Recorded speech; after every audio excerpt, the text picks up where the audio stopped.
The search is on tonight for that missing couple, taking a dramatic turn though tonight. SWAT teams descending on their nudist ranch resort, looking for a neighbor who may know something about what happened to the beloved couple. KCAL's Nicole Comstock is live tonight in Redlands, where that search happened and where there's little left of a house tonight. Nicole.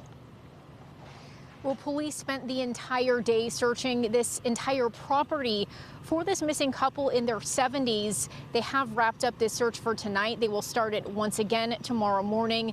They also continue to try to make contact with the person of interest in this case, who they are now saying is the couple's next door neighbor.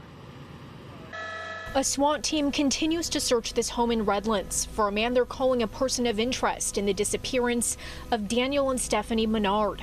They believe he's their next door neighbor here at the Olive Dell Ranch Nudist Resort. And while investigators continue to search for the missing couple, they say they suspect foul play. Good Christians, good people, and so when they disappeared, it was just a very big blow to the entire community. Jim Hind lives in the community and says the person of interest is a quiet man in his 60s, adding to the mystery. He's just very soft-spoken and probably be the last person that you would think would do something like this. There's been information about various disputes. Whether that has anything to do with this, I don't know.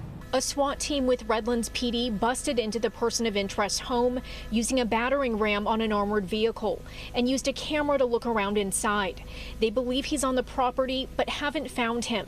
The Menards are in their 70s. Daniel has dementia and Stephanie walks with a cane. They've been missing along with their dog since Saturday.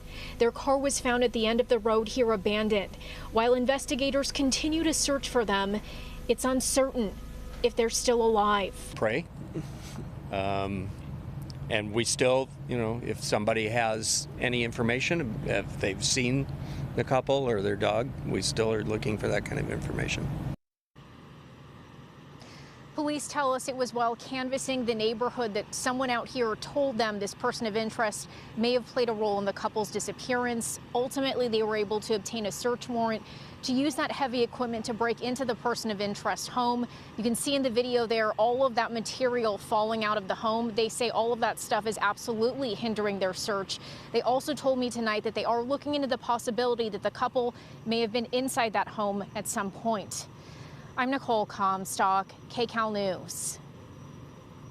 Nicole, thanks. Sam. Mike Rogers, you were a part of our coverage on this breaking story all evening. Yeah, Mike, it was pretty shocking to see police tearing that house apart today. What are they telling you about why they went to such extremes? Yeah, Susie and Chauncey, here at the desk, we deal with a lot of SWAT standoff situations, a lot of situations where the SWAT team comes in. I can tell you, not very frequently at all do we see scenes like this, where the SWAT team using that battering ram, that very heavy equipment to get inside of the home. I want to show you some more video here from SkyCal, because SkyCal was overhead for a couple hours this afternoon, got a real close-up bird's eye view of this whole action happening. And you can see, they were tearing down even the sides of the home. At first they were just kind of going through the garage, and we watched that happen. We figured maybe when they got through the garage they would be done, but they weren't. And you can see here, as all of this debris now starts to fall down, that they were trying to dig out the entire home to see what they could find. I want to show you some other video though here, because at one point that Bobcat kind of transformed to that battering ram actually got stuck in all of the debris here at that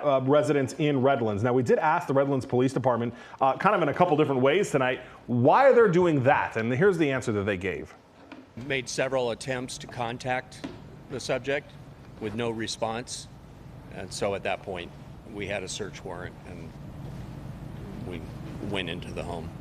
And for the officer's safety, we used the battering ram and the remote cameras in order to conduct that search.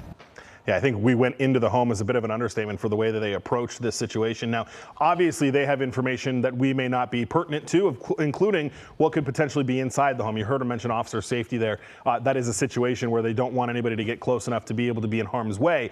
Not the first time, though. I want to show you some video. We actually found this from 2011. The LAPD has a larger, more sophisticated version of the same thing the Redlands Police Department was using. And back in 2011, during a SWAT standoff, we saw the same thing. This, of course, a much larger building. Looks almost like an apartment building here, and they have a claw on the end of theirs and went in there and window by window ripped apart the side of the home.